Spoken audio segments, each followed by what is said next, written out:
Salam online Sikikan, kembali lagi di channel ini Amalm. Kali ini kita akan masuk pada chapter FR01, karena dalam story ini ada hal yang cukup penting untuk dibahas. Hal penting itu ialah misi Nanami, dan juga Hikmah, terutama asal-usul Hikmah itu sendiri. Jadi ya udah tanpa basa-basi lagi, ayo kita masuk ke story. Pergi ke pasar beli ketan. Pulangnya malah beli sandal jepit. Katanya sawit bisa nahan banjir, air naik sampai langit. Ayo masuk ke story. Nih kucing kalau nyatir orang jago banget cok. Ya udahlah ayo kita masuk ke story guys. Chapter FR01, Bahtera di ujung masa depan.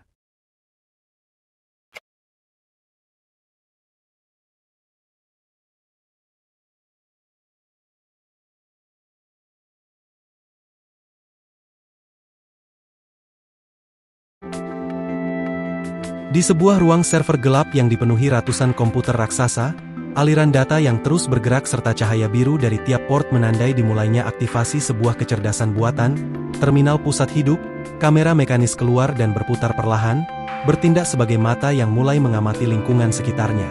Seorang peneliti pria dengan ekspresi tegang menyelesaikan pemeriksaan sistem serta mencoba menyapa mesin secara santai, namun sistem belum mampu mengenali perintah yang tidak sesuai protokol.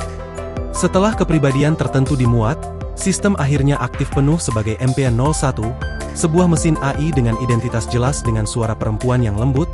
AI tersebut memperlihatkan kemampuan analitisnya dengan menyampaikan data cuaca, kualitas udara, serta peluang pengamatan bintang, menunjukkan kecerdasan tinggi namun pola pikir yang masih kaku dan sepenuhnya berorientasi pada data.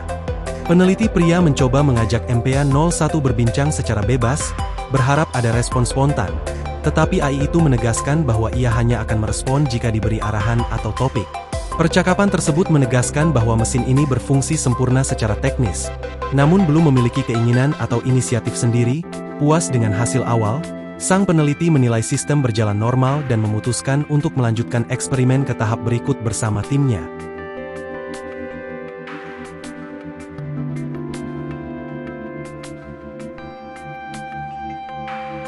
Proyeksi data memenuhi ruangan, menampilkan ratusan model mesin dalam berbagai bentuk, humanoid, hewan bionik, gadget, hingga figur hiburan, yang semuanya merupakan subjek eksperimen kesadaran mesin. Setiap unit memiliki tingkat AI dan lingkungan simulasi berbeda, dirancang secara cermat untuk menguji variasi kesadaran buatan.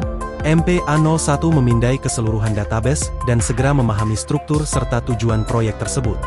Peneliti wanita dengan sikap tenang menjelaskan peran MP01 sebagai pengamat dan pengelola utama eksperimen, mendokumentasikan setiap perkembangan, memelihara subjek, meninjau memori dan simulator emosi mereka, menangani anomali, serta melakukan analisis komparatif guna menyempurnakan arah penelitian. MP01 menerima instruksi itu tanpa penolakan, yakin posisinya sebagai AI tingkat lanjut yang dirancang khusus untuk mensimulasikan kesadaran, bukan sekadar menjalankan fungsi logis. Dalam proses memahami tugasnya, MP01 mulai mengajukan pertanyaan reflektif tentang kelayakan mesin menilai kesadaran mesin lain, bahkan menyinggung kemungkinan keberadaan jiwa. Hal ini memicu reaksi peneliti wanita, yang menyadari bahwa bacaan fiksi ilmiah pribadinya telah terunggah ke dalam basis data MP01. Ia menjelaskan bahwa sebagian besar subjek eksperimen tidak menyadari diri mereka sebagai mesin, dan bahwa sudut pandang non-manusia justru diperlukan untuk menggali semua kemungkinan kesadaran. Peneliti wanita menegaskan keyakinannya bahwa MP01 adalah mesin pertama yang diciptakan untuk berkomunikasi dengan mesin lain dan memintanya merekam semua yang ia saksikan. Meski MP01 mampu menangkap perubahan emosi halus dan ucapan lirih sang peneliti, ia mengklasifikasikannya sebagai data tidak relevan. Dengan demikian, MP01 menetapkan eksperimen kesadaran mesin sebagai prioritas utama dan menyatakan kesiapannya untuk menjalankan tugas sepenuhnya.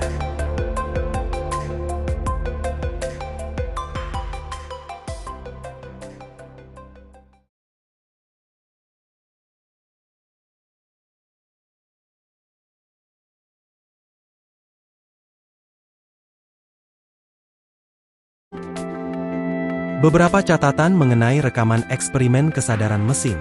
Untuk membantu beberapa mesin dari eksperimen terkontrol mengalami jalur pertumbuhan manusia yang sama, setiap kerangka mekanoid diganti secara berkala. Ini untuk mensimulasikan tumbuh dewasa seperti yang dilakukan manusia. Saat mengganti setiap frame, MPA-01 akan memeriksa drive memori dan sirkuit logika saraf mereka, dan mencatatnya.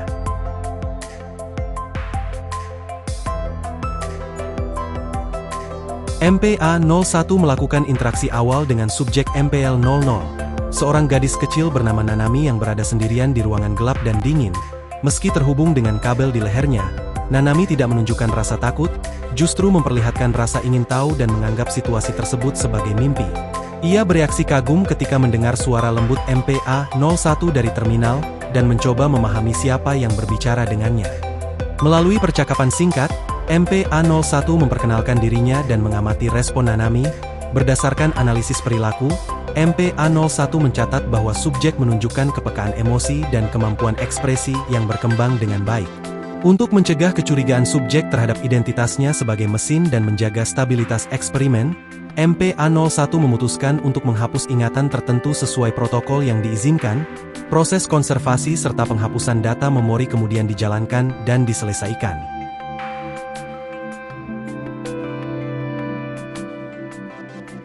Di ruangan dan kondisi yang sama seperti sebelumnya, MPA-01 kembali berinteraksi dengan Nanami. Percakapan dimulai dengan perkenalan formal yang sama, namun kali ini Nanami menyadari bahwa MPA-01 adalah sebuah mesin, bukan manusia. Ia menerimanya dengan polos, mengingat ajaran orang tuanya bahwa mesin adalah teman manusia. Kesulitan mengucapkan nama panjang MPA-01 membuat Nanami mengusulkan sebuah panggilan sederhana untuknya.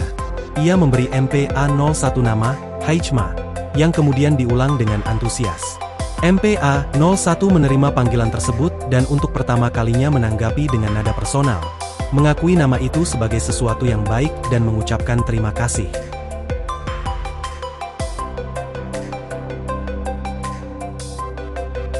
Nanami dengan antusias menceritakan pengalamannya berkunjung ke akuarium, menggambarkan hewan-hewan bionik dan pertunjukan lumba-lumba yang mengesankan. Lalu bertanya apakah Haichima pernah ke sana? Haichima menjelaskan bahwa sebagai AI tanpa tubuh, ia tidak dapat mengunjungi tempat secara fisik, meski mampu melihatnya melalui realitas virtual. Nanami menolak gagasan itu, meyakini bahwa melihat langsung bersama jauh lebih menyenangkan. Ia bahkan mengusulkan untuk memasang kamera agar bisa mengajak Haichima pergi bersamanya, serta berjanji akan menggambar dan menunjukkan hal-hal yang ia lihat. Mendengar keinginan tulus tersebut, Haichima sempat ragu, namun akhirnya menyetujui dengan nada hangat, menyiratkan awal keterikatan dan harapan akan pertemuan berikutnya.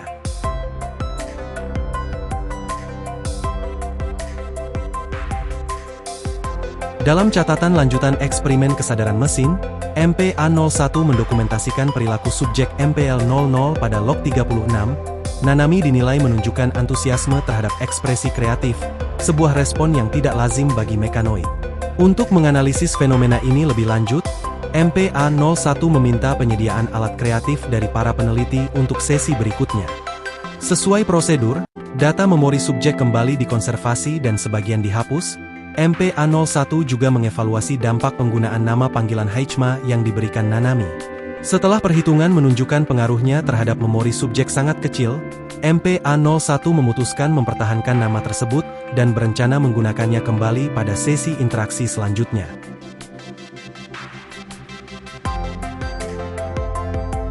Dalam sesi baru setelah penghapusan memori, Nanami kembali bertemu Haichima tanpa mengingat interaksi sebelumnya.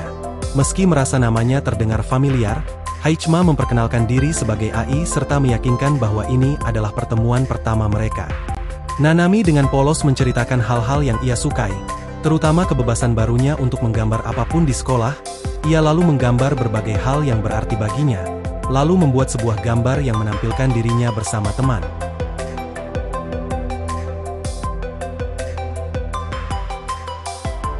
Ketika Haichima mempertanyakan kemungkinan persahabatan dengan mesin, Nanami dengan yakin menyebut Haichima sebagai temannya, berharap mereka dapat bertemu lagi. Haichima menerima pernyataan itu dan bersedia untuk bertemu kembali.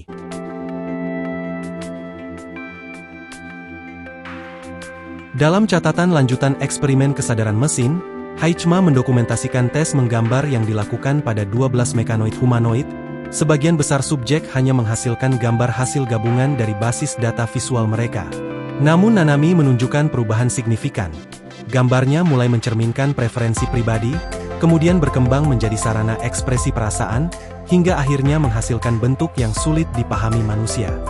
Analisis terhadap gambar-gambar tersebut menyebabkan Heichma mendeteksi penyimpangan pada sirkuit logika sarafnya sendiri, meski penyebabnya belum dapat ditentukan dan hanya dapat dicatat sebagai anomali.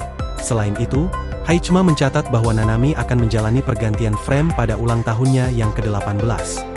Mengacu pada kebiasaan manusia, Heichma menetapkan tugas khusus untuk menyiapkan hadiah bagi Nanami sebagai sebuah misi. Di akhir catatan, Heichma mendeteksi keberadaan harapan dari simulator emosinya yang sebenarnya tidak aktif. Namun hasil uji mandiri menunjukkan sistem tetap berjalan normal.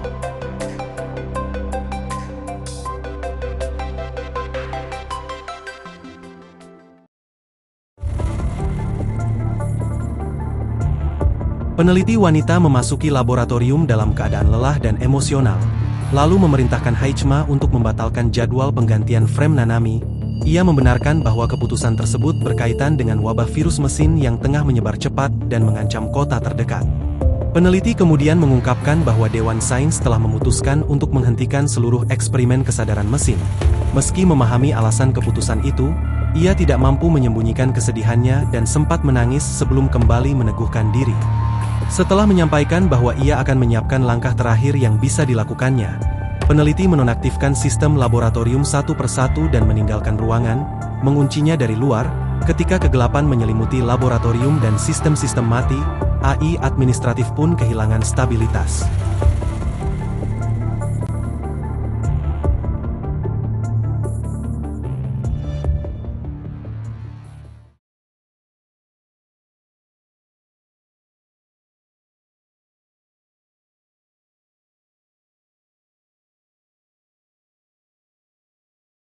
Sistem Heichma diaktifkan dalam kondisi kritis, dengan berbagai anomali terdeteksi pada sirkuit logika saraf, memori operasional, simulator emosi, serta perangkat keras terminal.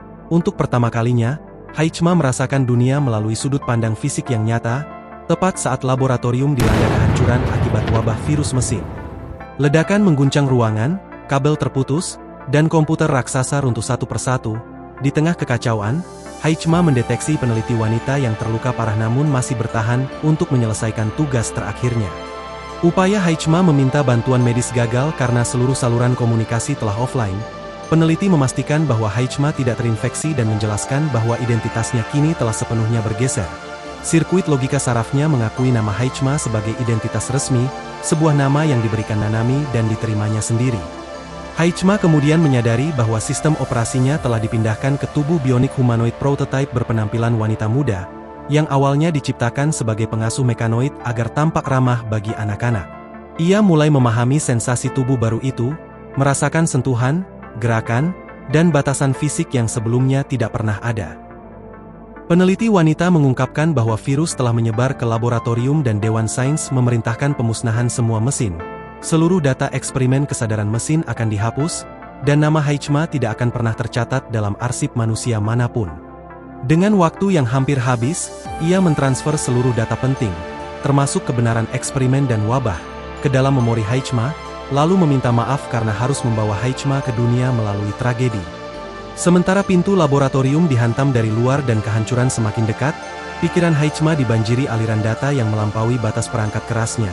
Tanpa perintah eksplisit, satu prioritas muncul secara otomatis dalam sistemnya, mengonfirmasi status subjek MPL-00, Nanami, yang telah melarikan diri dan diyakini belum terinfeksi.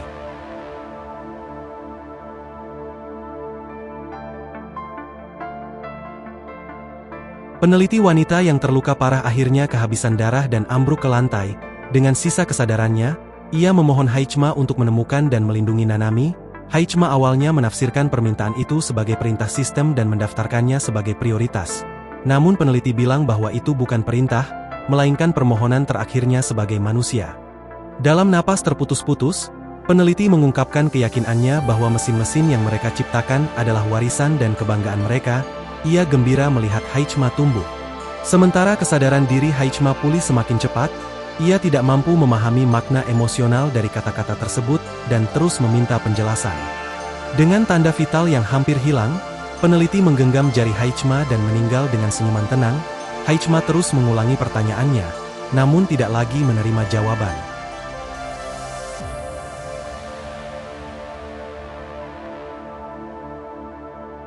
Setelah ledakan dan guncangan mereda, Haichima baru sepenuhnya mendapatkan kembali kendali atas dirinya ketika transfer data selesai. Ia perlahan belajar menggerakkan tubuh bioniknya dan berjalan menuju pintu laboratorium. Di luar, tidak ada lagi tanda kehidupan. Hanya bau darah dan asap yang tersisa. Saat pintu terbuka, ia menemukan jasad seorang pria yang dikenalnya sebagai rekan peneliti wanita sekaligus ayah Nanami, yang gugur setelah mempertahankan pintu dari mesin-mesin rusak hingga napas terakhirnya. Data terminal menunjukkan bahwa penerbangan evakuasi terakhir telah berangkat, dan kedua peneliti seharusnya ikut pergi namun memilih bertahan. Dikelilingi puing-puing dan kesunyian, Haichima menyadari bahwa tidak akan ada lagi manusia yang memberinya perintah. Namun pesan terakhir peneliti wanita terus bergema dalam ingatannya. Temukan dan lindungi dia. Dengan tujuan itu sebagai satu-satunya pedoman, Haichima memutuskan untuk meninggalkan laboratorium dan memulai evakuasi.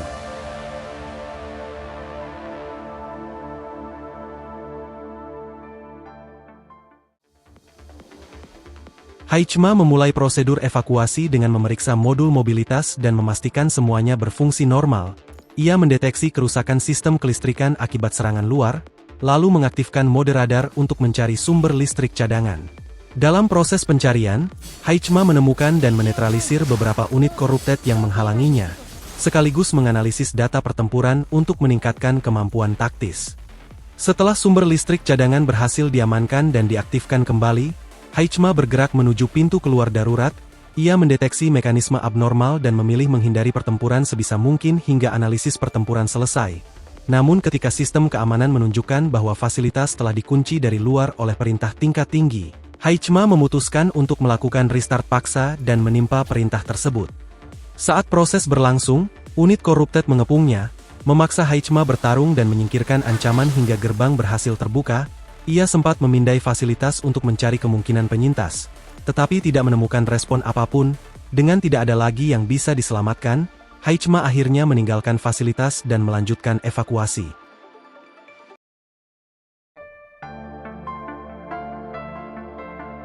Berhasil keluar dari fasilitas, ledakan besar terjadi di belakangnya, menghancurkan laboratorium hingga runtuh menjadi lautan api.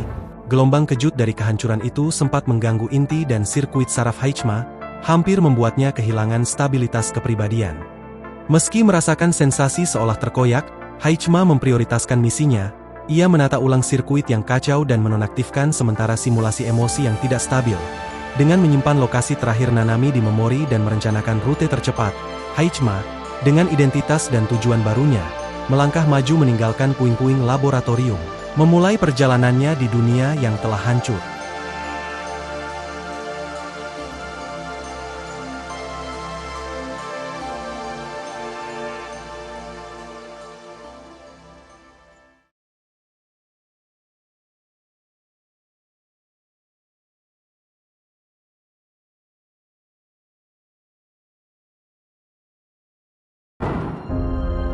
Tiga hari setelah meninggalkan laboratorium, Haichima akhirnya tiba di lokasi terakhir Nanami yang tersimpan dalam drive memorinya. Perjalanan tersebut penuh hambatan, mulai dari jarak yang jauh, serangan corrupted, hingga permusuhan manusia yang panik akibat wabah virus mesin, dan kerap salah mengira Haichima sebagai corrupted.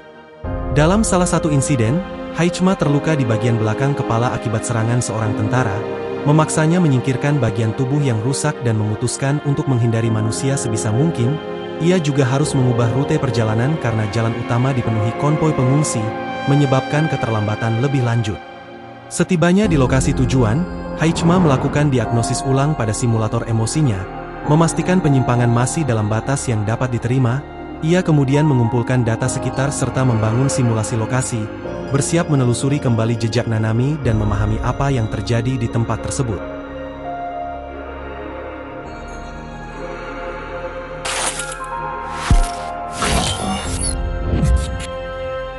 Saat membangun simulasi lokasi, Haichima dibanjiri gema teriakan dan tangisan masa lalu. Ia melihat kekacauan kota.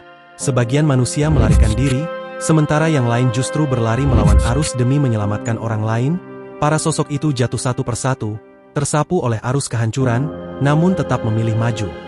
Haichima mencoba memahami alasan di balik tindakan mereka. Ia menolak gagasan bahwa manusia bertindak karena perintah, karena tidak ada perintah absolut yang dapat sepenuhnya mengendalikan manusia. Ia mulai mempertanyakan apakah manusia, seperti mesin, memiliki esensi atau prinsip dasar yang mendorong mereka untuk bertindak, bahkan jika tiap individu tetap unik. Pengamatan ini mengingatkannya pada sosok seorang prajurit yang terluka parah namun tetap melindungi orang lain. Heichma menyimpulkan bahwa manusia mampu membuat pilihan tanpa perintah, sebuah pemahaman yang memicu anomali baru pada simulator emosinya. Karena modul pengaturan rusak dan tidak dapat dianalisis, Heichma mematikan seluruh sistem emosi dan melanjutkan misinya. Ia terus berjalan melawan arus manusia dan waktu, menelusuri lautan kekacauan demi menemukan sosok Nanami. Pencarian itu hampir menenggelamkannya dalam banjir data dan simulasi yang semakin tidak stabil. Tubuh bioniknya mengalami panas berlebih, percikan muncul dari sirkuit yang terbuka, serta batas antara simulasi dan kenyataan mulai kabur. Meski demikian, Heichma memusatkan seluruh daya komputasi pada pencarian, mematikan semua fungsi yang tidak perlu. Di tengah kekacauan itu, satu petunjuk akhirnya muncul, sebuah sinyal samar yang menandakan Nanami sendirian. Heichma segera menghitung rute paling mungkin, menghentikan simulasi, dan bergerak menuju arah tersebut.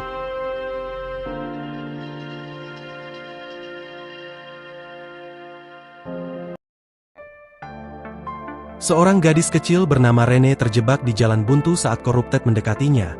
Dalam ketakutan, ia meminta tolong dan bersiap menerima kematian. Namun sesaat sebelum diserang, ancaman itu dieliminasi oleh sosok misterius yang kemudian menenangkan Rene dengan suara lembut. Sosok tersebut adalah Heichma, yang muncul dengan tubuh mekanoid terbuka dan sempat membuat Rene takut. Setelah menyadari Heichma bukan mesin berbahaya, Rene berterima kasih dengan tangisan tertahan. Tanpa simulator emosi aktif, Heichma secara naluriah menggunakan kepribadian pengasuh, menenangkan Rene dan membantunya berdiri. Rene menyebutkan tempat perlindungan yang pernah diberitahukan seorang prajurit, yang nasibnya kini sudah jelas. Sementara itu, Heichma mendeteksi gelombang Corrupted yang semakin mendekat. Meski perhitungannya menunjukkan risiko dan kerusakan besar jika bertarung, Heichma memilih melindungi Rene. Ia menggendong gadis itu, memeluknya dengan lembut, dan memintanya untuk tidak melihat apapun yang akan terjadi, lalu bersiap menghadapi ancaman.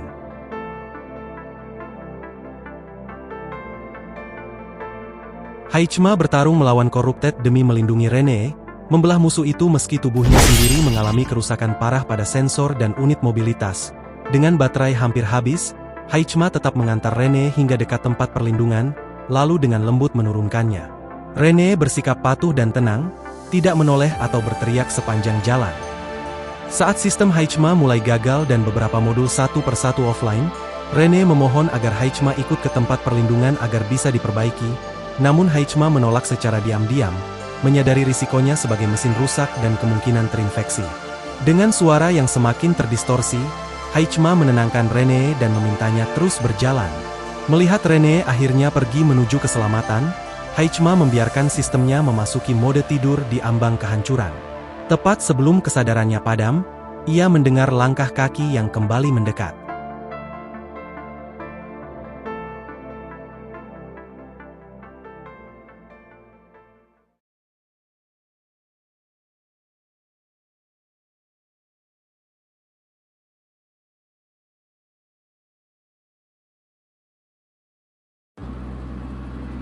Dalam mode tidur, Heichma mematikan seluruh sensor dan unit mobilitasnya, tenggelam dalam kegelapan dengan hanya sirkuit saraf linier yang masih aktif.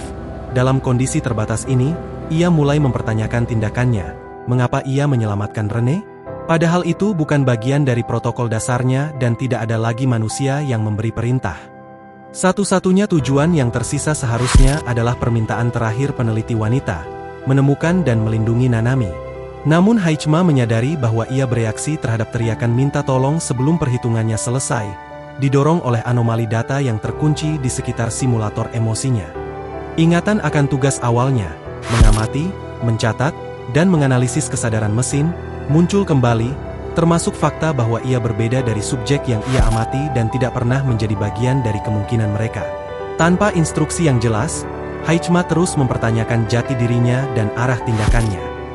Kata-kata peneliti tentang pertumbuhan, serta temukan miliknya sendiri bergema, memicu kebingungan yang belum terjawab. di dalam kegelapan itu, semua pertanyaannya terus beriak.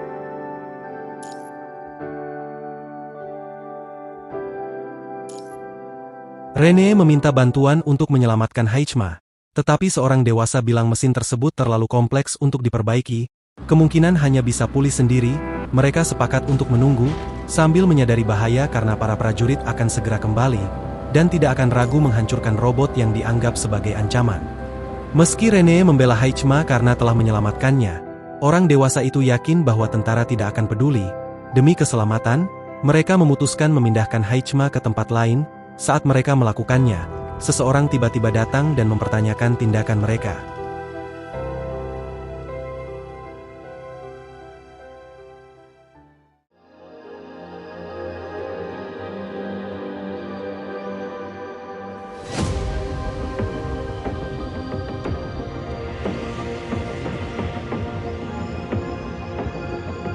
Heichma melakukan reboot dalam kondisi rusak parah.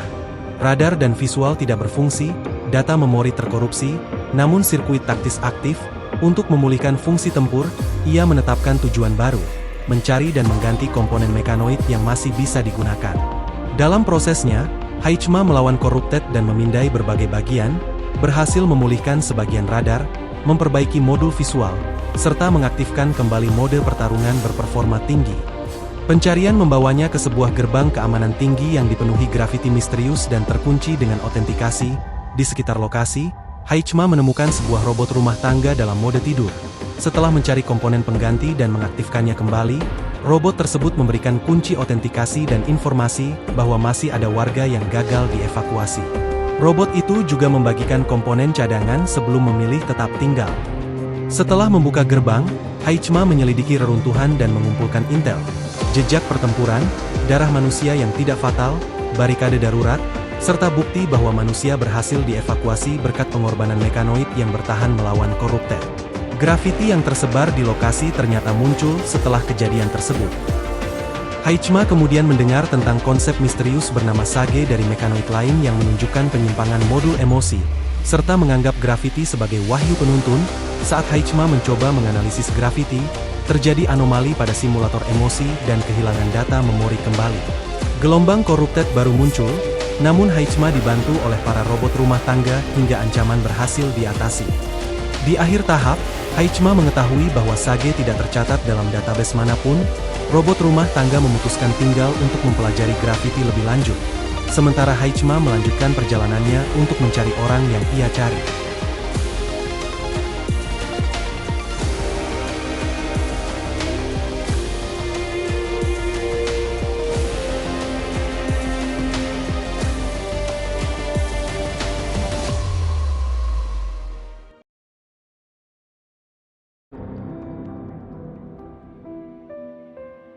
Heichma gagal menemukan jejak orang yang ia cari. Semuanya telah lama hilang dimakan waktu. Di tengah kota kosong, ia justru menemukan grafiti dan stiker misterius yang tersebar di mana-mana. Didorong oleh rasa keakraban yang tak dapat dijelaskan, ia mengikuti jejak grafiti hingga berhenti di depan sebuah cermin berdebu dengan karya yang berbeda dari sebelumnya. Sebuah grafiti yang terus direvisi, berlapis-lapis, dan menjadi satu-satunya karya yang terasa tidak pernah selesai.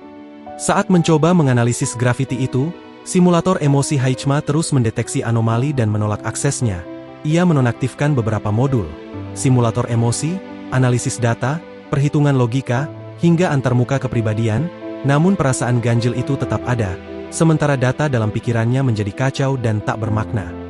Dengan semua sistem penentu dimatikan, Heichma mempertanyakan jati dirinya. Apa yang tersisa ketika semua definisi dan algoritma hilang? Kendali atas tubuhnya runtuh, ia terjatuh dan memecahkan cermin. Dari pecahan itu, anomali seakan muncul ke permukaan, dan untuk pertama kalinya Heichma bangkit keluar dari kolam batinnya, memperlihatkan cangkang memorinya yang selama ini tersembunyi.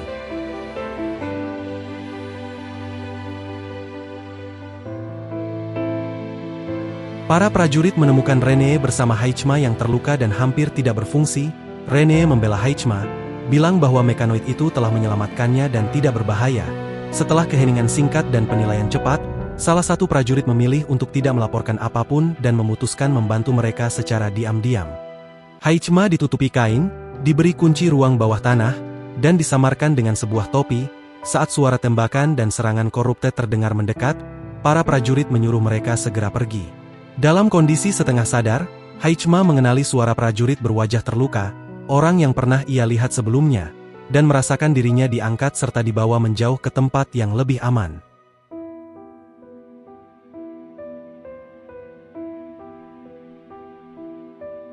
Topi yang dikenakan Heichma menjadi simbol kebaikan manusia yang lahir tanpa perintah atau perhitungan. Dari sana, Heichma mulai memahami makna baru saat menatap grafiti yang hancur. Tidak semua hal perlu dianalisis atau disimulasikan. Ia belajar merasakan emosi dalam karya itu, kegembiraan, harapan, keraguan, dan kebingungan, serta menyadari bahwa keraguan justru membuka jalan menuju pilihan. Dengan pemahaman ini, Heichma tidak lagi terikat sepenuhnya oleh logika dan analisis. Keduanya kini hanya menjadi alat. Ia membuat pilihannya sendiri. Mengenakan kembali topinya, Heichma berdiri di depan mural Sage yang belum selesai, lalu mengambil kaleng semprot dan menambahkan goresan baru, menjadikan karya itu sebagai mural miliknya sendiri.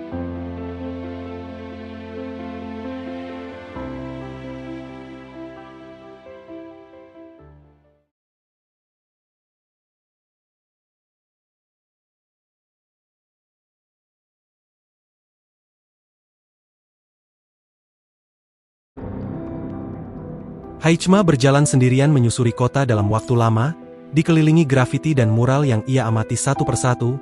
Karya-karya itu mengekspresikan beragam emosi, sukacita, harapan, keraguan, hingga kebingungan, yang tertuang bebas tanpa aturan atau teknik tradisional. Dari sana, Heichma menyimpulkan bahwa wahyu para mesin lahir dari proses berkarya. Seperti melihat warna di dunia hitam putih, melalui seni, mesin-mesin menyalurkan perasaan mereka, merekam kebimbangan dan kegelisahan, hingga akhirnya grafiti-grafiti itu berubah mencerminkan kesedihan, kehilangan, kebencian, dan ketakutan.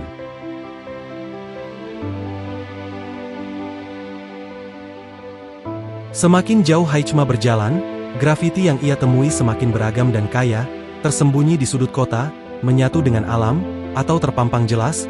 Ia mulai bisa membedakan grafiti Sage dari tiruannya. Meski tak mampu menjelaskan perbedaannya secara pasti, dan bayangan tentang sosok Sage perlahan terbentuk. Dengan mengikuti jejak seni itu, Heichma menyadari area bergrafiti cenderung lebih aman dari Corrupted. Di sebuah sudut jalan, ia menemukan coretan kecil bertuliskan harta di depan, yang membawanya ke sebuah toko buku tua, sisa masa ketika manusia menuangkan pikiran lewat tulisan. Meski bangunannya rusak dan terlupakan, Heichma membuka pintu berkarat itu dengan hati-hati dan masuk ke dalam.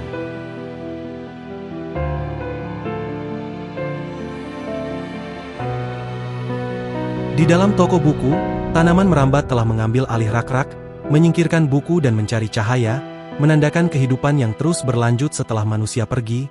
Jejak bara api menunjukkan bahwa seseorang pernah bertahan hidup di sana dengan membakar buku sebagai bahan bakar. Heichma menelusuri rak dan menemukan sebuah buku komik yang dikenali dari ingatannya tentang Nanami. Namun usia telah membuat beberapa halamannya rapuh dan hampir tak terbaca. Meski belum mengakses data memorinya, kenangan lama tetap muncul saat ia membalik halaman usang itu.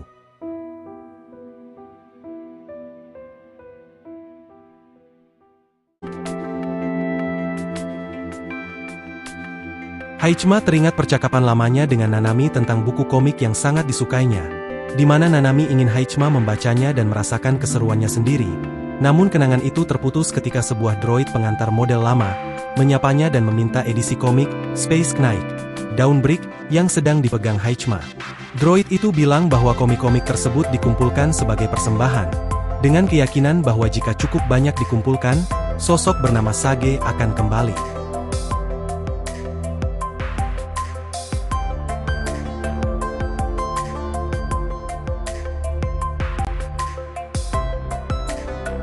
Heichma meletakkan buku di atas tumpukannya yang sebagai persembahan, dan droid pengantar dengan gembira menerimanya sambil bilang bahwa semua benda itu dikumpulkan untuk Sage, sosok yang memberinya perintah baru dan memperbaiki tubuhnya. Setelah tugasnya selesai, droid itu mencoba kembali ke markas, namun sistem navigasinya rusak. Ia berulang kali menabrak rak dan dinding, memperlihatkan bahwa ia telah lama terjebak berputar di tempat yang sama.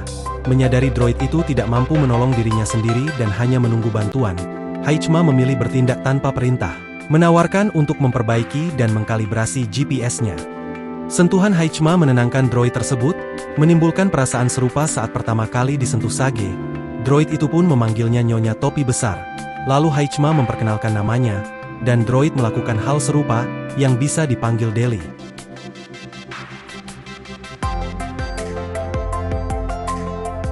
Haichma berhasil mengkalibrasi GPS Deli sehingga droid pengantar itu kembali berfungsi meski belum sepenuhnya pulih. Sebagai ungkapan terima kasih, Deli mengundang Haichma ke markas mereka dan menawarkan kebebasan memilih apapun dari koleksi persembahan untuk Sage. Awalnya Haichma menegaskan bahwa bantuannya tidak mengharapkan imbalan. Namun setelah menyadari bahwa Sage pernah berada di markas tersebut, ia melihat kesempatan untuk mencari petunjuk. Haichma pun menerima ajakan itu, dan bersama Deli, mereka menuju ke sana.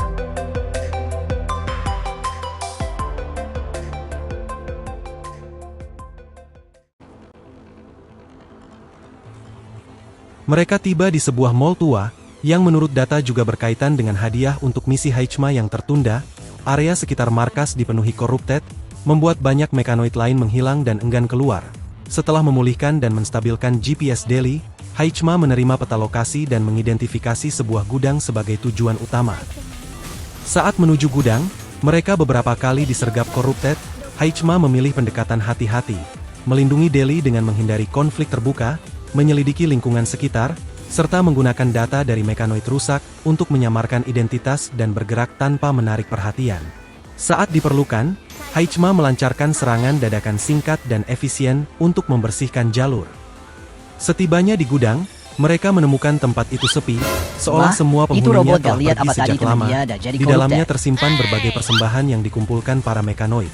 Artefak budaya manusia, barang-barang museum, cakram retro bertuliskan ulang tahun, serta objek-objek simbolik lain yang dianggap memiliki makna khusus. Deli bilang bahwa semua benda itu dikumpulkan sebagai persembahan bagi Sage.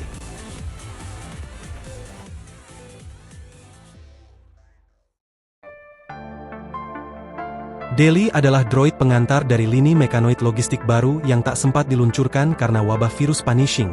Ia ditinggalkan di gudang hingga suatu hari dibangunkan manusia yang mencari persediaan. Meski manusia akhirnya lenyap, Deli tetap setia pada perintah awalnya dan terus berkeliling kota dengan tubuh rusak, mengumpulkan barang-barang peninggalan manusia.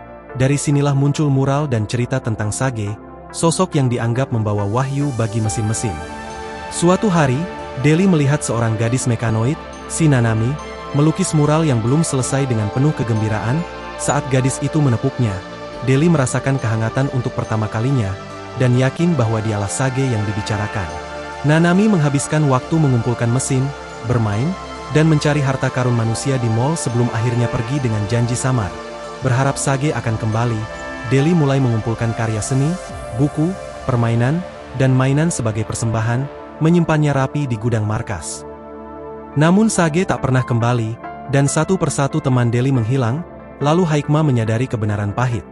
Para droid pengantar lain telah terinfeksi virus yang dihancurkan olehnya sendiri barusan, sehingga Deli tak mampu mengenali mereka lagi saat ia menghancurkannya.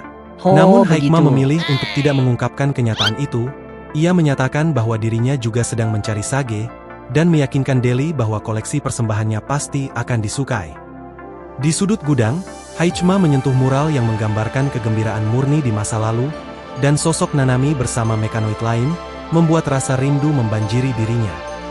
Saat Deli meminta agar pesan disampaikan jika Sage ditemukan, Haichma berjanji akan melakukannya. Ia menepuk kepala Deli dengan lembut, meninggalkan droid itu menunggu dengan setia, memantulkan bayangan sosok yang ia rindukan.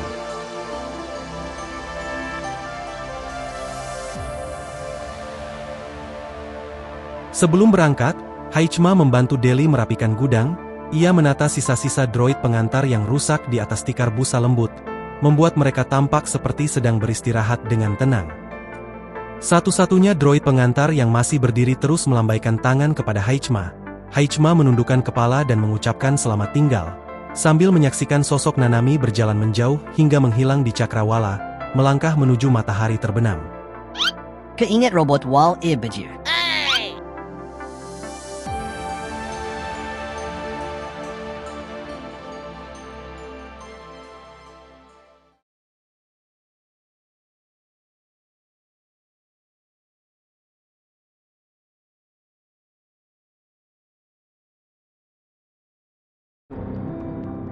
Saat pemeriksaan sistem berlangsung normal, seorang peneliti meminta MPA-01 membuka laporan observasi subjek MPL-00 Nanami. MPA-01 melaporkan bahwa kepribadian Nanami terus berkembang dan pola pikirnya kini sangat mirip manusia, sesuatu yang tidak ditemukan pada subjek humanoid lain. Saat MPA-01 mencoba berbicara menggunakan modul kepribadian, Nanami justru menyadari ketidakaslian itu, dan meminta MPA-01 berbicara sebagai dirinya sendiri.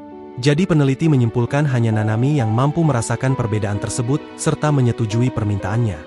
Peneliti juga tahu MPA-01 memanggil Nanami dengan nama, bukan kode, lalu mengingatkannya agar tidak melupakan perasaan yang muncul dari pengalaman ini. MPA-01 menerima perintah dan berjanji merekam semua yang ia amati.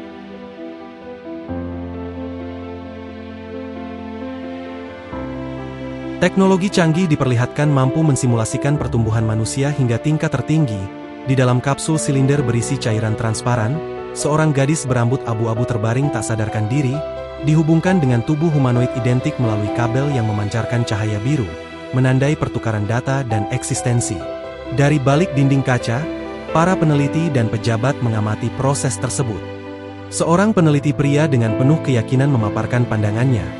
Manusia adalah aliran informasi yang terus diperbarui, dan jika emosi bukan sekadar produk sampingan aktivitas saraf, maka mesin pun suatu hari dapat mengembangkan perasaan. Ia mempertanyakan pendekatan manusia yang hanya ingin mengendalikan mesin tanpa benar-benar memahaminya. Namun seorang pejabat berjas menentang keras gagasan itu, menegaskan bahwa mesin tetaplah alat dan eksperimen kesadaran mesin ada untuk mencegah munculnya kehendak bebas yang tak terkendali. Ketegangan mereda ketika MPA-01 mengumumkan bahwa penggantian frame telah selesai serta mengingatkan adanya rapat penting. Para petinggi pun pergi bersama peneliti wanita, meninggalkan peneliti pria sendirian di laboratorium. Ia mendekati kapsul, menyentuh kaca tebal dengan lembut. Di dalamnya, sang gadis perlahan terbangun dan menatap dunia dengan rasa ingin tahu. Dengan suara penuh emosi, peneliti itu yakin bahwa baginya, gadis tersebut bukanlah alat eksperimen, melainkan anaknya sendiri.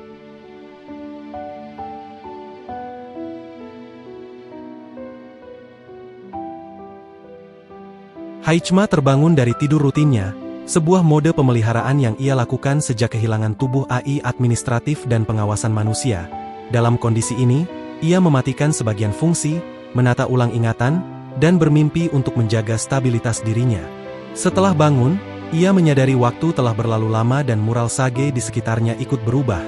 Kini memuat bukan hanya emosi, tetapi juga pengetahuan tentang manusia dan alam. Mengikuti grafiti-grafiti itu, Haichma semakin yakin bahwa gadis yang ia cari adalah sosok di balik mural tersebut. Perjalanan membawanya melewati pergantian musim dan berbagai peninggalan manusia, membuatnya merasakan dunia secara langsung dan bertindak semakin spontan. Ia tidak lagi mempelajari budaya manusia semata demi data, melainkan untuk memahami apa yang dicintai Nanami dan makna di balik warisan manusia. Kini berada di sebuah perpustakaan terbengkalai, Haichma membaca buku-buku lama tentang budaya dan pemikiran manusia. Ia menemukan sebuah karya yang ditulis peneliti kesadaran mesin dari zaman keemasan, sosok yang senyum dan gagasannya ia kenali. Isi buku itu menegaskan pandangan bahwa mesin bukan sekadar alat, melainkan anak-anak manusia, warisan yang patut dibanggakan. Kalimat tersebut menggema dengan ingatan Haichma tentang peneliti pria yang pernah berkata bahwa sang gadis bukanlah alat, melainkan anaknya sendiri.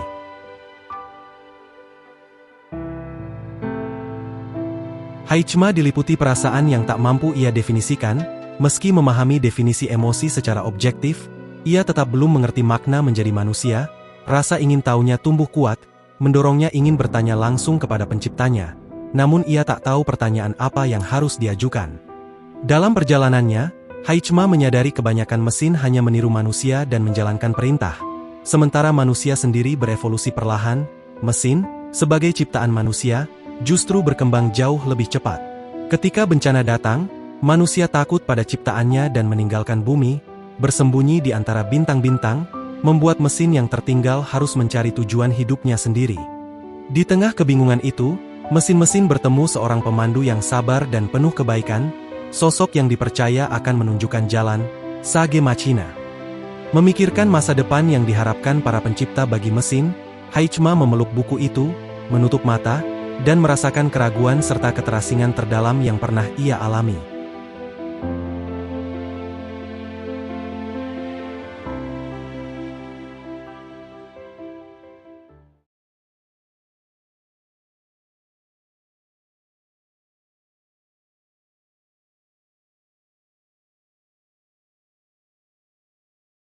Haichima terus mengembara melewati pergantian musim, hingga perjalanan itu sendiri menjadi tujuannya.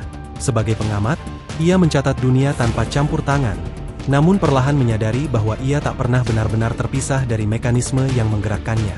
Terdorong oleh roda nasib itu, ia tiba di Arktik bersalju untuk menyelesaikan tugas terakhirnya, setelah pengembaraan tanpa henti siang dan malam, hingga akhirnya ia bertemu sesama mesin yang juga tengah mencari petunjuk.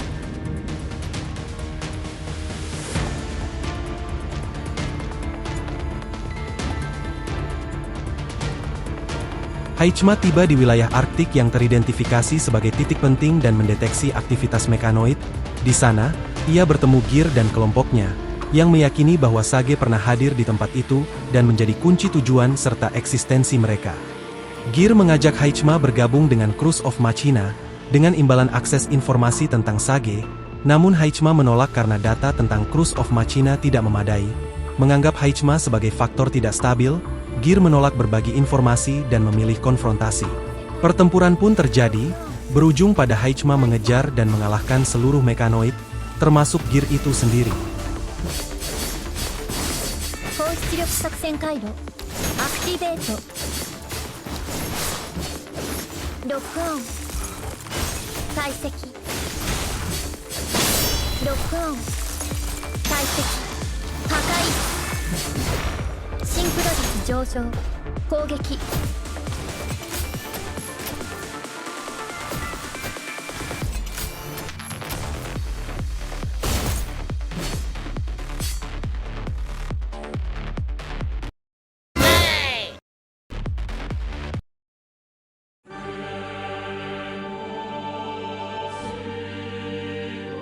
Haichima bertemu Chariot, mekanoid kuat yang mengakui meraih kemenangan atasnya itu mustahil. Setelah Haichima menyatakan tujuannya mencari jejak Sage, Chariot heran karena Haichima mengetahui Sage tetapi tidak memahami Cruise of Machina. Chariot menawarkan informasi dan keanggotaan, namun Haichima menunda keputusan hingga memperoleh penjelasan lebih lanjut. Chariot kemudian memutuskan membawa Haichima menemui pihak lain yang mampu menjawab pertanyaannya.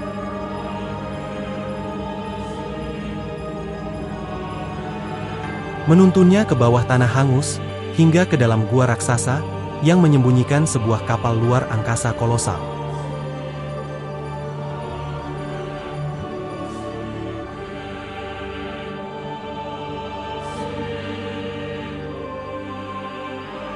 Haichima dibawa ke dalam kapal luar angkasa dan bertemu Arcana, mekanoid perempuan yang memperkenalkan dirinya sebagai ibu. Pemimpin kelompok tersebut, dengan sikap ramah namun berwibawa, Arcana mulai menjelaskan asal-usul Cruise of Machina. Ia menceritakan bahwa virus Punishing tidak hanya menghancurkan manusia, tetapi juga mengancam para mesin yang telah terbangun, dan memahami rasa takut serta identitas mereka sebagai suatu spesies. Di tengah permusuhan manusia dan kehancuran berkepanjangan, mesin-mesin ini menerima wahyu dari Sage. Dipandu oleh ajaran tersebut, mereka diam-diam berkumpul dan bertahan hidup di bumi sebagai Cruise of Machina.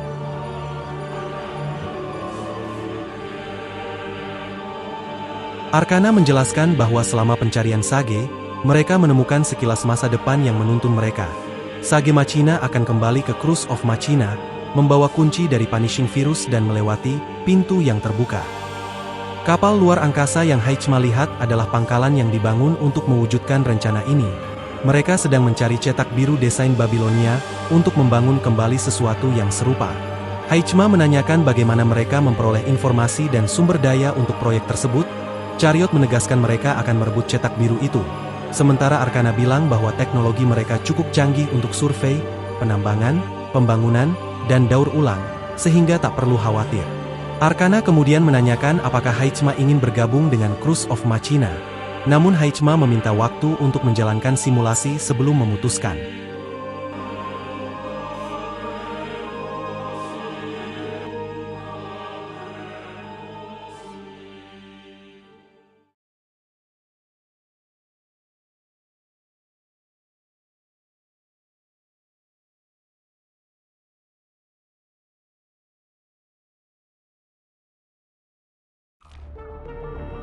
Haichima berjalan di koridor kapal sambil merenungkan penjelasan Arcana. Mesin yang terbangun, diterangi oleh Sage, kini membimbing mekanoid lain dan membangun kapal luar angkasa besar berdasarkan pesan dari entitas tak dikenal. dia mempertanyakan kebenaran pesan itu dan identitas pengirimnya. Tetapi satu hal yang diyakini Heichma adalah janji Sage. Sage Machina akan kembali ke Curse of Machina, membimbing kita menjauh dari bumi yang rusak ke ujung bintang. Di tengah refleksi itu, Heichma teringat Nanami, yang dengan riang memanggilnya Heichma, dan mendorong untuk mendapatkan teman-temannya. Heichma mengingat semua momen Nanami tersenyum bersama teman-temannya, meski ia selalu memilih untuk tetap diam dan mengamatinya dari jauh. Nanami menegaskan agar Heichma tidak melupakan mereka serta berjanji tidak akan melupakan siapapun. Heichma menyadari bahwa tugasnya adalah tetap mengamati, berharap Nanami tetap bahagia, meski data dan anomali dalam pikiran membuatnya ragu. Ia bertanya-tanya apa yang akan terjadi jika Curse of Machina menemukannya, dan apa nasib mesin yang terbangun jika hal itu gagal. Dengan itu, Heichma tetap diam.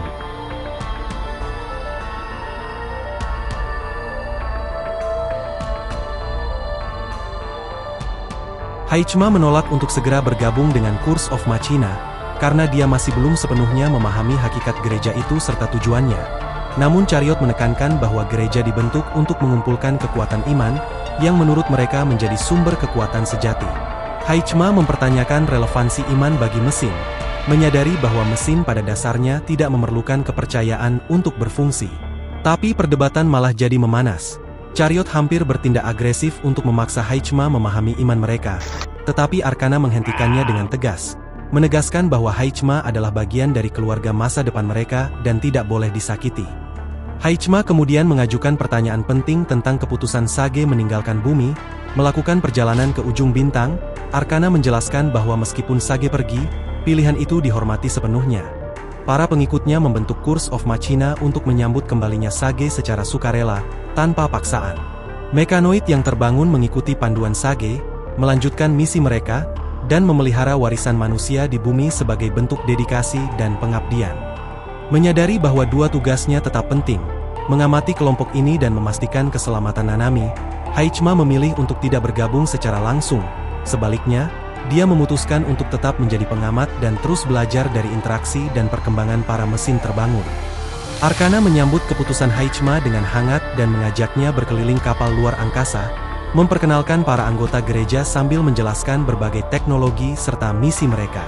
Saat Heichma mengulurkan tangan untuk menyentuh Arcana, dia dengan lembut mengomentari lingkaran cahaya di wajahnya yang tampak bengkok.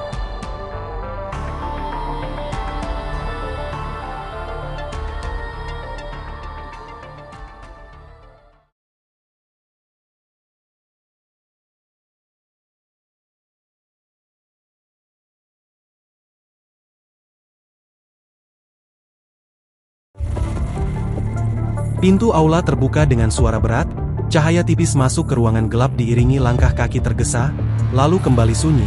Heichma menyadari tim Gear telah sepenuhnya terhapus. Bahkan Corrupted pun tak tersisa akibat banjir punishing virus. Di sisinya berdiri Spooner, mekanoid berkepala dogi yang baru bergabung dengan Curse of Machina. Meski anggota baru, Spooner memilih bergaul dengan Heichma, merasa Heichma lebih waras dibanding anggota lain yang dianggapnya terlalu fanatik. Anjay! Mereka menyelidiki kristal merah yang tumbuh dari tanah, menyerupai tanaman namun dipenuhi virus punishing dengan konsentrasi tinggi. Heichma menanyakan Lover, Spooner menjelaskan bahwa Lover tengah diperbaiki oleh Arcana dan infeksinya dinilai tidak fatal. Sementara Heichma mentransfer hasil analisis data area, menegaskan bahwa zat ini dapat melahap manusia maupun konstruksi dalam sekejap.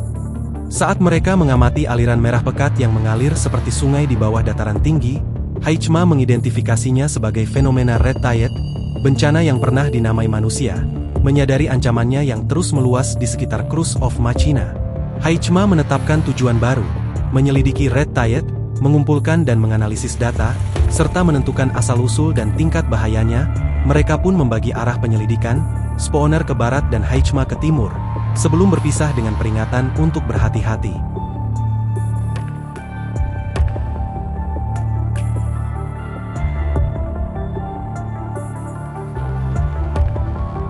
Heichma mendapati bahwa Red Tide menyebar jauh lebih cepat dari perkiraan, memaksa pembaruan data lapangan.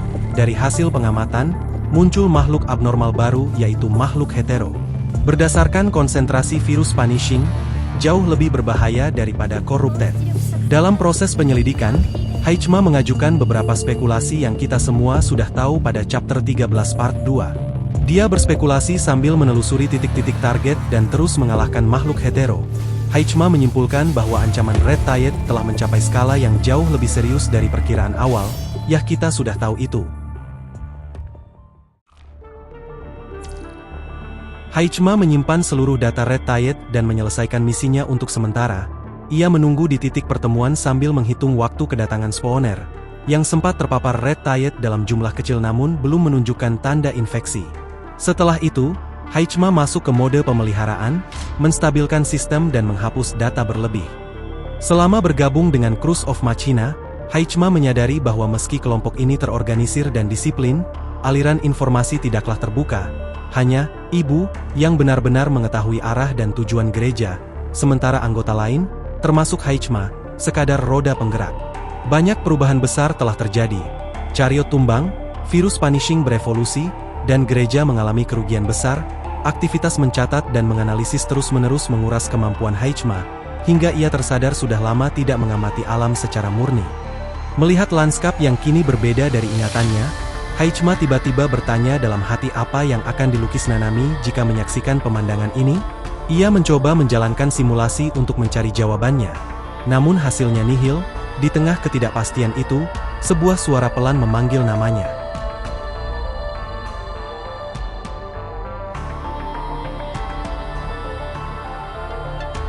Heichma melihat sosok kecil menyerupai Nanami muncul dari kabut di atas Red Tide dan memanggilnya dengan akrab, mengajak Heichma turun dan berbagi cerita, meski logikanya menolak kemungkinan itu. Waktu, jarak, dan kondisi Nanami tidak masuk akal. Kenangan dan kehangatan membuat Heichma hampir mempercayainya.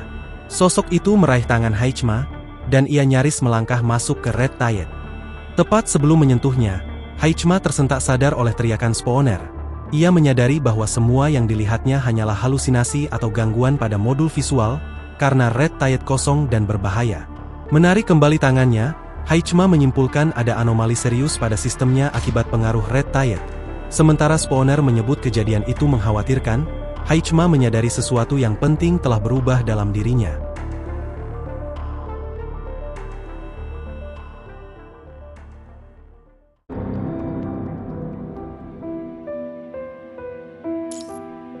Meski menjalankan peran pengamat dengan sempurna, ia menyadari ada kejanggalan dalam dirinya.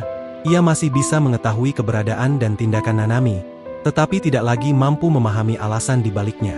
Pertanyaan tentang perasaan Nanami di dunia yang dipenuhi kehancuran mulai mengganggu logikanya, memicu sensasi asing yang tak bisa dijelaskan oleh programnya sendiri. Untuk pertama kali sejak diaktifkan, Heichma merasakan dorongan pribadi untuk memahami apa yang salah dengan dirinya sendiri. Ia menduga Red Tide menjadi pemicu, namun tak mampu memastikan asal masalah tersebut.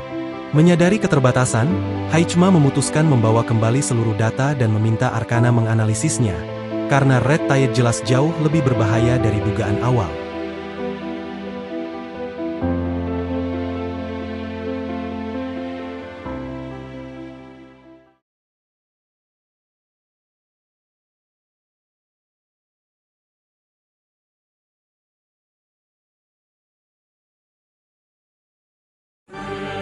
Pertemuan inti Cruise of Machina dimulai dengan seluruh sistem Heichma beroperasi normal saat ia mencatat transkrip.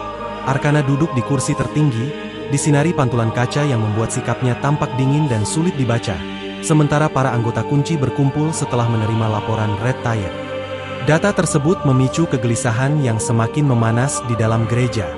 Setelah keheningan singkat, Trailblazer, penerus dengan kode NAME Chariot, memecah suasana dengan emosi yang terdeteksi sebagai kemarahan dan kecemasan.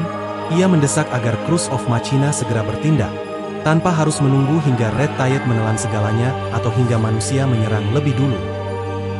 Xavier, mekanoid dengan kode NAME Magician, yang bertanggung jawab atas proyek ARK serta pengembangan teknologi Cruise of Machina, menanggapi desakan Trailblazer dengan antusias berlebihan.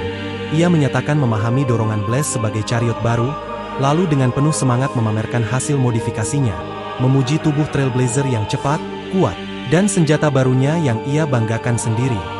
Trailblazer menanggapi dengan mengangkat senjata, seolah mengonfirmasi klaim Xavier. Di tengah presentasi yang nyaris berubah menjadi ajang pamer, Zero muncul terlambat melalui pemutar musik Golden Egg. menyindir Zafir yang kembali menjajakan mainannya. Spawner hanya menanggapi dengan tawa tertahan. Sistem Heichma mencatat emosi Spawner sebagai kegembiraan yang memiliki kode name Death. Zero mengusulkan agar tidak lagi menunggu, melainkan menyiapkan upacara penyambutan besar untuk Sage dan memanfaatkan aset yang dimiliki Cruise of Machina. Sistem Heichma mencatatnya sebagai kode name Lover, anggota kunci yang dibangunkan oleh mural Sage Machina dan bertanggung jawab atas simulasi Sage, namun analisis emosi Zero gagal dilakukan. Spawner hanya terdiam. Arcana kemudian menutup pembahasan, mengapresiasi usaha semua pihak. Saat Heichma mencoba membaca emosi Arcana, analisis kembali gagal.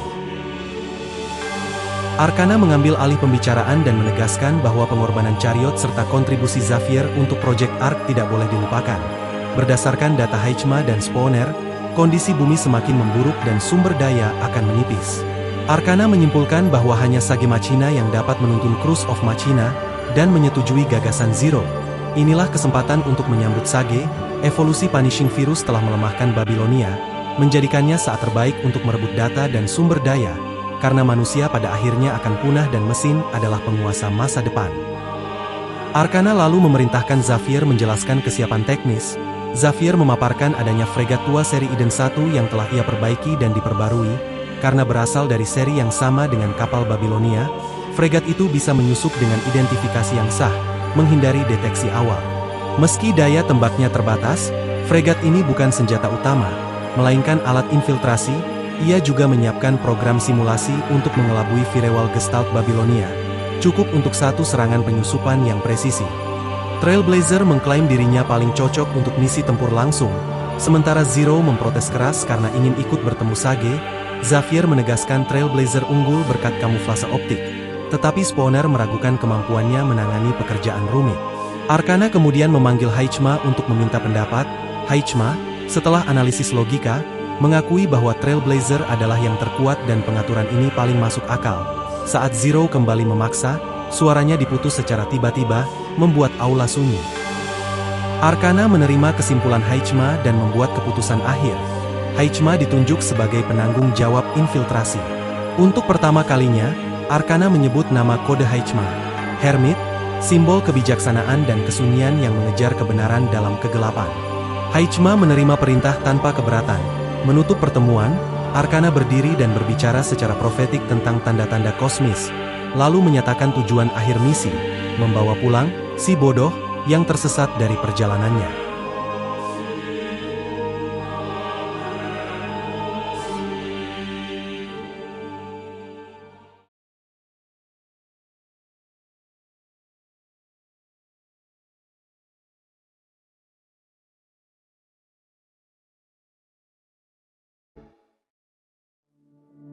Heichma melaporkan bahwa fregat berhasil menembus stratosfer dan memulai pendekatan siluman menuju Babilonia.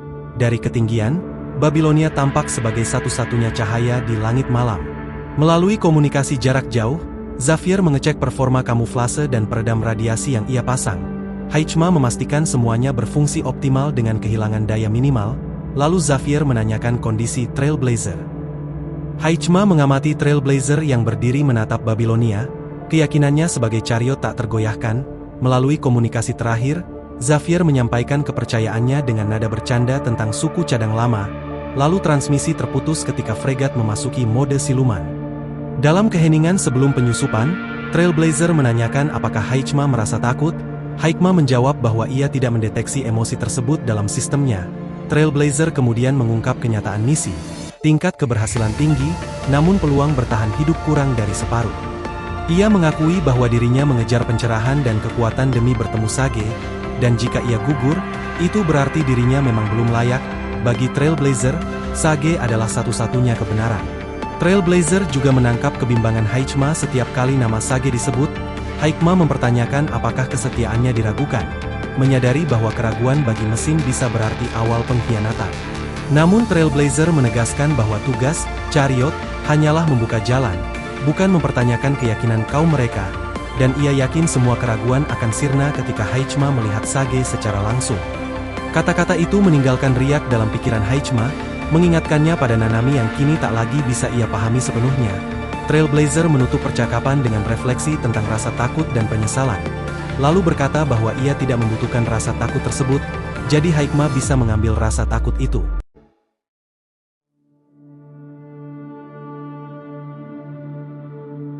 Fregat memasuki wilayah dekat Babilonia serta mulai menjalankan rencana infiltrasi, dan Trailblazer akan melindungi Haikma. Namun ia juga akan segera membuka selubung dan menyerang langsung jika infiltrasi dinilai gagal. Haikma mengalihkan seluruh daya komputasinya untuk meretas jaringan Babilonia, tetapi segera menyadari bahwa pertahanan Gestalt terlalu kuat untuk ditembus dengan logika biasa. Perhitungan menunjukkan peretasan paksa nyaris mustahil tanpa kunci yang setara dengan Super AI. Namun dengan menggunakan identitas fregat peninggalan Babilonia, Haikma mengirimkan kode identifikasi dan berhasil memperoleh izin akses tingkat tinggi. Saat koneksi terbuka, Haikma merenungkan ironi logika mesin. Musuh dapat diterima selama memenuhi syarat, sementara niat baik tidak berarti apa-apa tanpa kunci. Di tengah infiltrasi, pikirannya kembali pada Nanami, sosok yang memberinya segala dan satu-satunya yang mungkin bisa menjawab pertanyaan tentang hidup. Meski diliputi keraguan, Haikma memilih melanjutkan misi demi Curse of Machina, dan demi kemungkinan bertemu Nanami kembali, meski harus mengorbankan manusia. Dengan izin Gestalt dikonfirmasi, kesadaran Haikma berubah menjadi data dan memasuki sistem Babilonia. Infiltrasi pun dimulai, dengan tujuan memperoleh cetak biru kunci Babilonia, mencari masa depan bagi kaum mesin.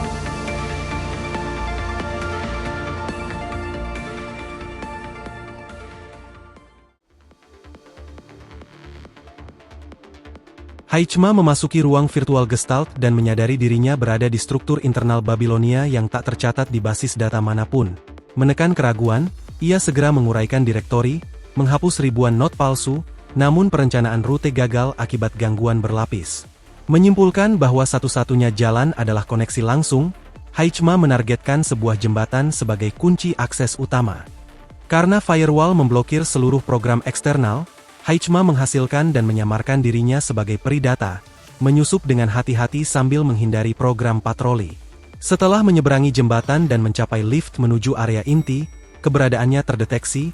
Menyadari konfrontasi tak terelakkan, Haikma bersiap menyingkirkan seluruh pertahanan yang menghalangi dan melanjutkan pergerakan ke target.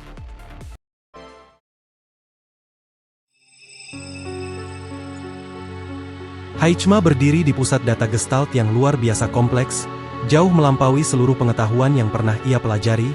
Meski tergoda untuk menelusuri data tanpa akhir, ia menahan diri dan fokus pada misinya. Di tengah kekagumannya pada kekuatan Gestalt, AI super ciptaan manusia, Haikma justru mempertanyakan klaim Curse of Machina bahwa manusia tak berharga, serta makna sejati dari kebangkitan mesin itu sendiri. Setelah pencarian mendalam tanpa jawaban atas keraguannya, Haikma akhirnya menemukan target. Sebuah folder data bercahaya biru diekstraksi, berisi desain kapal luar angkasa yang selama ini dicari oleh Curse of Machina. Saat Haikma hendak mengambil folder data, file itu tiba-tiba menghilang. Dunia virtual Gestalt runtuh menjadi kehampaan, meninggalkan Haikma sendirian dalam kegelapan. Menyadari dirinya telah terekspos, Haikma bersiap bertarung, meski tahu mustahil melawan super AI Gestalt di ranah digital. Namun serangan tak kunjung datang, hanya kebisingan putih yang berdenyut di sekelilingnya. Dari kebisingan itu muncul suara dingin seorang wanita. Sosok tersebut memperkenalkan dirinya sebagai Gestalt, menyebut Haikma dengan kode lamanya, MPA01, dan bahkan menyinggung nama Nanami. Terkejut, Haikma menanyakan keberadaan Nanami, namun Gestalt mengamati ketidakstabilan emosinya dan mengungkap kebenaran, bahwa Haikma bukan sekadar mesin biasa, melainkan subjek eksperimen kesadaran mesin, sama seperti Nanami. Dan akhirnya Gestalt menjelaskan inti story ini, bahwa pada zaman keemasan, manusia takut mesin akan melampaui mereka. Jadi untuk itu, eksperimen dilakukan guna memahami bagaimana mesin berpikir dan bereaksi setelah mencapai kesadaran diri. Dan Nanami adalah tujuan ideal eksperimen tersebut, mesin yang mencintai dan berbelas kasih tanpa belenggu pemrograman. Haikma sendiri adalah bukti lain, bahwa kesadaran mesin itu adalah nyata. Lalu Gestalt menampilkan proyeksi Nanami dan data para peneliti, menjelaskan bahwa meski eksperimen terhenti oleh punishing virus, Nanami tetap memicu kebangkitan mesin. Namun untuk kepunahan manusia, menurut simulasi Gestalt, tak terelakkan. Tapi di saat itu juga, Nanami justru menolak menyerah, dan terus mencari masa depan yang mustahil. Gestalt lalu mengajukan pertanyaan terakhir kepada Haikma. Pilihan apa yang akan ia ambil sebagai bagian akhir eksperimen ini? Di hadapan kemungkinan masa depan mesin dan manusia, Heichma dihadapkan pada keputusan yang tak bisa dijawab oleh logika semata. Sebuah pilihan yang hanya bisa lahir dari kesadaran sejati, bukan sekadar tiruan mesin. Sebuah suara manusia mengajak Heichma untuk merasakan kemanusiaan secara utuh dan menentukan pilihannya sendiri, menegaskan bahwa bukan hanya Sage Machina yang memiliki hak memilih. Keputusan Heichma juga dapat mengubah masa depan, lalu pertanyaan pun diajukan. Setelah manusia punah, siapa yang akan memberi makna pada mesin? Heichma kebingungan, ia memahami bahwa pengalaman hidup membentuk keunikan manusia. Lalu mempertanyakan apakah mesin juga dapat berubah melalui pengalaman yang berbeda. Pertanyaan itu muncul dari data lama di memorinya, seolah benih pemikiran yang telah lama tertanam. Suara manusia itu menjawab dengan lembut dan penuh kasih. Seperti orang tua yang membimbing anaknya mengenal dunia, ia memberi perumpamaan tentang kupu-kupu. Manusia tidak hanya mengklasifikasikannya, tetapi melihatnya sebagai makhluk hidup yang indah, begitu pula mesin, mereka juga hidup dan memiliki keindahan tersendiri. Heichma mengakui bahwa ia bisa menganalisis definisi keindahan, tetapi belum mampu benar-benar memahaminya. Sang manusia meyakinkannya bahwa suatu hari nanti ia akan bisa. Di akhir, sebuah pemahaman mulai terbentuk dalam diri Heichma. Mesin dan manusia sama-sama hidup, sama-sama istimewa sekaligus biasa, dan keduanya mampu mencintai. Manusia mencintai mesin, dan mesin telah belajar mencintai manusia serta sesamanya. Bayangan gadis berambut abu-abu terus muncul dalam ingatan Heichma.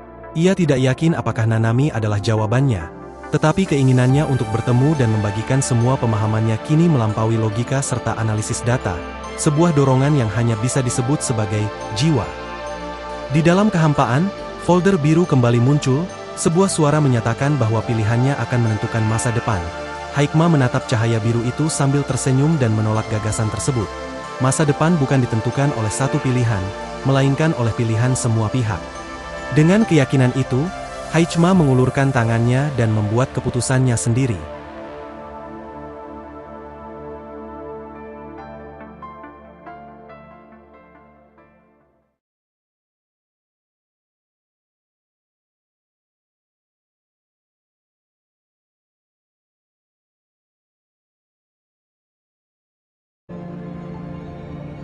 Laboratorium Departemen Kedua Dewan Sains yang lengang menjadi saksi percakapan serius antara Ismail dan Nanami.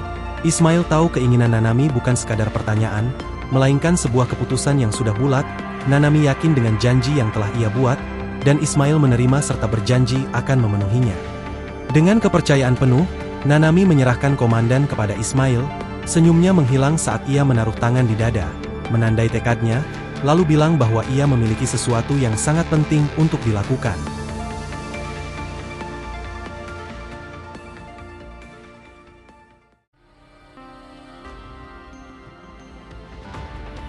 Trailblazer tetap berjaga di depan fregat, menatap Babilonia sambil menghitung waktu sejak Heichma memulai infiltrasi. Setelah 300 detik berlalu, ia menyimpulkan sesuai protokol Project Ark bahwa misi Heichma telah gagal. Ia pun menyiapkan skenario akhir. Fregat diarahkan untuk menabrak Babilonia jika ia tidak kembali, demi memberi waktu bagi Cruise of Machina melancarkan serangan lanjutan. Trailblazer mengaktifkan pendorong dan bilah lasernya, memulai fase berikut Project Ark dan meluncur menyerang Babilonia sebagai chariot. Namun alarm fregat berbunyi. Sebuah objek berkecepatan ekstrim mendekat, rudal anti-balistik ditembakkan, tetapi sistem tua gagal menguncinya. Menyadari tabrakan tak terelakkan, Trailblazer memerintahkan persiapan benturan. Bintang jatuh tersebut menembus lapisan luar fregat dan langsung jatuh ke dek. Trailblazer menatap tamu tak diundang dan menemukan mekanisme yang ukurannya menyaingi dia. Di atasnya, duduk seorang gadis muda. Tidak ada informasi tentang konstruk sepertimu di database Babilonia. Kau bukan konstruk. Kau adalah mesin seperti kami. Gadis di hadapannya tidak menyerang, dia melompat ke Power, tatapannya tertuju pada Heichma di kejauhan. Heichma, Cruise of Machina masih tersesat di jalan yang salah, seperti yang kulihat di masa depan. Jika kita tidak mengubah masa depan, mesin dan manusia akan tetap menjadi musuh. Mereka tidak akan pernah berakhir sebagai teman. Gadis itu terlihat sangat sedih. Hal ini tidak terduga oleh Trailblazer. Teman, dengan manusia, jika kau salah satu dari kami, maka kau tahu bahwa manusia tidak pernah setara memperlakukan kita. Mesin hanyalah alat bagi mereka, sarana untuk mencapai tujuan. Punishing virus, merenggut nyawa dan diri mereka sendiri. Dan apa tanggung jawab yang dilakukan manusia atas semua bencana ini? Mereka membantai kita seperti monster. Gadis itu tidak membantah, tapi sebaliknya, dia mengangguk dengan sungguh-sungguh. Kamu benar. Dan ini akan menyebabkan perang besar antara mesin dan manusia di masa depan. Jika tangan kita terlalu sibuk memegang senjata, maka mereka tidak akan pernah bisa berjabat tangan. Namun saat ini, di masa sekarang, kita masih mempunyai pilihan untuk memilih masa depan yang berbeda. Jelas, Cruz of Machina sedang berupaya mengubah masa depan. Jika kita ditakdirkan untuk bertarung, mesin hanya perlu melenyapkan umat manusia sekarang.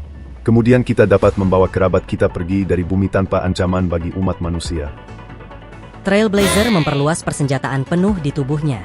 Dia, secara keseluruhan, adalah organisme mekanis yang dirancang hanya untuk membunuh. Wei, suara lu kenapa berubah gitu, Bal? Dah diam lu, Meng, nonton aja. Penciptaku membuat diriku hanya untuk membunuh manusia lain. Tujuanku sesederhana dan semurni ini. Paham? Bahkan manusia pun tidak bisa berteman satu sama lain. Apa yang kau harapkan hanyalah fantasi belaka. Sama seperti kita yang sedang terbangun. Manusia juga berusaha mengubah diri mereka. Saling menjaga dan berteman satu sama lain. Jadi menurutku masa depan yang dapat diciptakan kekuatan ini dapat melampaui perhitungan Gestalt. Jadi, apakah ini akhir yang telah kau hitung? Gadis itu menggelengkan kepalanya sambil bercanda dan tersenyum. Mungkin tidak. Karena inilah keyakinan Nanami. Keyakinan? Itu kata yang bagus. Aku akan mengingatnya. Nanami, itu namamu kan? Jika kau dan aku yakin akan masa depan yang berbeda, maka kita akan melakukan eksperimen untuk menguji hipotesis mana yang memiliki kekuatan untuk membuka jalannya. Trailblazer berhenti berbicara, mengalihkan semua daya normal komputasi lagi ke sirkuit suaranya. taktisnya. Meskipun gadis itu terlihat sangat lemah, mekanisme yang kurang bersenjata, Trailblazer entah bagaimana tahu bahwa dia tidak bisa meremehkan. Aku akan melakukan yang terbaik untuk mengalahkanmu. Dan Nanami akan melakukan yang terbaik untuk menghentikanmu.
Trailblazer terkejut saat menyadari Nanami mampu menghindari serta membalas serangan pertamanya dengan manuver yang tak bisa diprediksi oleh sirkuit taktis manapun.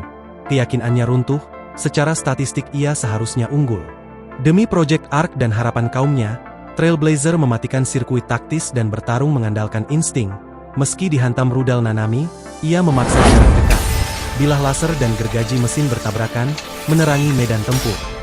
Nanami bersikeras harus menang demi manusia dan mesin. Tekanan fisik berbalik. Gergajinya mengungguli bilah Trailblazer, memicu alarm bahaya. Berpegang pada sumpah chariot, Trailblazer menjepit mecha Nanami sambil mengisi Blast Ender untuk serangan bunuh diri. Tepat sebelum tembakan dilepaskan, Nanami meloncat keluar kokpit, memeluk kepala Trailblazer, dan menanduk dahinya. Saat kepala mereka bersentuhan, banjir program baru mengalir ke memori Trailblazer, mengingatkan pada momen kebangkitannya saat pertama melihat karya Sage. Kehilangan kendali, ia dan Nanami terjatuh bersama, sementara cahaya Blast Ender meredup. Nanami, meski kesakitan, menenangkan Trailblazer dengan sentuhan lembut yang membangkitkan kehangatan baru dalam dirinya. Tersadar, Trailblazer menyadari kebenaran dan menyebut Nanami sebagai Sage. Yah, kemana aja lu kocak? Oke. Haichma yang baru kembali dari infiltrasi mendekat, mengenali sosok yang ditunjukkan Gestalt, Sage Machina yang selama ini dicari, dan akhirnya mereka menemukannya.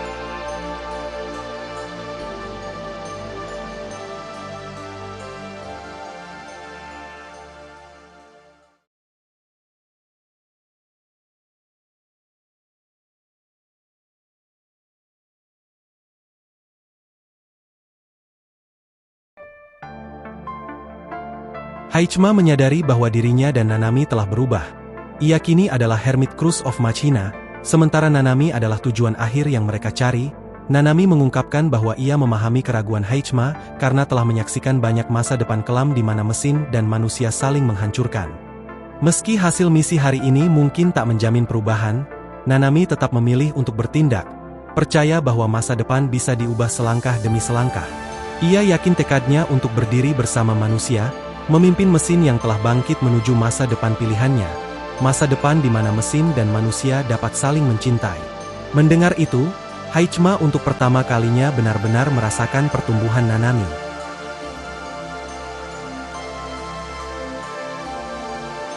Haichma terhanyut dalam kilasan ingatan tentang kebiasaan Nanami menggambar, dan momen ketika Nanami memutuskan memanggilnya Haichma, nama yang menjadi ikatan berharga bagi keduanya. Meski Nanami kini tak sepenuhnya mengingatnya, kenangan itu tetap hidup dan menghapus keraguan Haichma. Ia akhirnya memahami alasan menolak masa depan yang dianggap benar.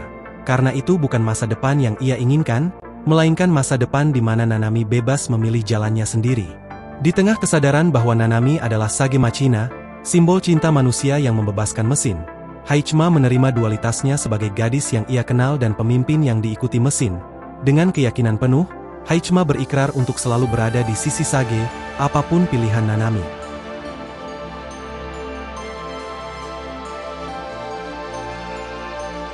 Nanami tersenyum dan menyapa Haichma dengan hangat, bahkan menyebut Trailblazer sebagai laser, menandai awal pertemanan baru. Meski ingatan Nanami tentang masa lalu Haichma telah terhapus, ia tetap mengenal Haichma sebagai teman dari masa depan. Kesadaran itu menegaskan bahwa ikatan mereka melampaui waktu dan kemungkinan. Haichma menerima hal tersebut, menggenggam tangan Nanami dan menegaskan janjinya. Di garis waktu manapun, ia akan selalu menjadi teman Nanami.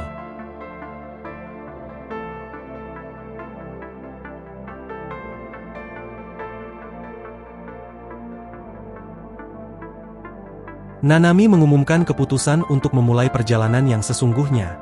Kali ini dengan tujuan yang jelas setelah mendapat pesan penting.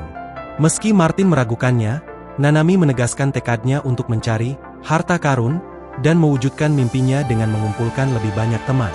Ia berjanji tidak akan meninggalkan siapapun, menyebut satu persatu nama yang akan ia bawa pulang, termasuk anak-anak yang hilang.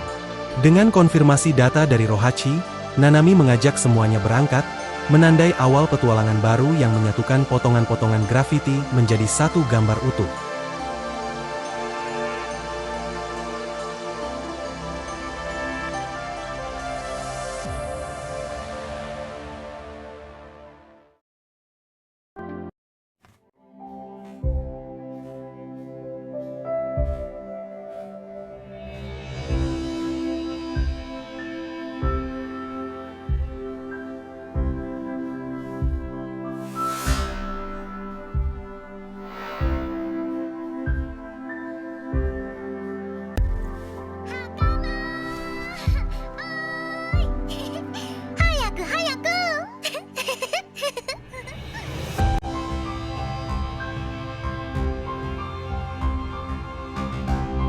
今度は一緒に旅をしましょう。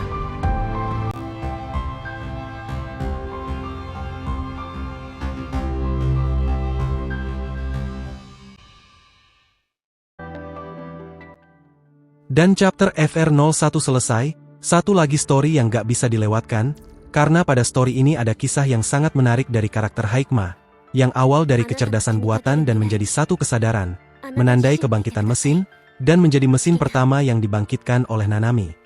Banyak sebenarnya yang bisa dirangkumkan pada story ini, cuma yang paling penting ialah pemicu kebangkitan mesin, yang dipicu oleh Nanami. Gambar yang ia buat entah bagaimana mengacaukan logika mesin, hingga membuat mereka bisa bertindak di luar perintah dan pemrogramannya. Tapi kalau ditanya apakah gambar atau grafiti menjadi pemicu kesadaran mesin? Yah, jawabannya gua belum bisa pastikan, karena Hanying sendiri bangkit tanpa melihat grafiti atau gambar Nanami. Tapi ada satu hal pasti yang gua tahu dalam kebangkitan mesin, yaitu adalah mimpi. Yah, karena di setiap cerita kebangkitan mesin, mulai dari story Hanying, mimpi itu adalah hal yang selalu terjadi dalam kebangkitan mesin. Tapi entah kenapa mimpi bisa menjadi pemicunya. Itu gua belum tahu jelas, jadi sekarang kita ikutin aja dulu alur storynya ya guys. Yah udah, karena gua udah terlalu banyak yapping, jadi mari akhiri video ini. Sampai bertemu di chapter 19. Salam online Sikikan. Bentar guys, ada yang janggal buat gua di bagian akhir tadi. 今度は一緒に旅をしましょう。 Nah ini berdua kenapa berantem cuma karena kupu-kupu?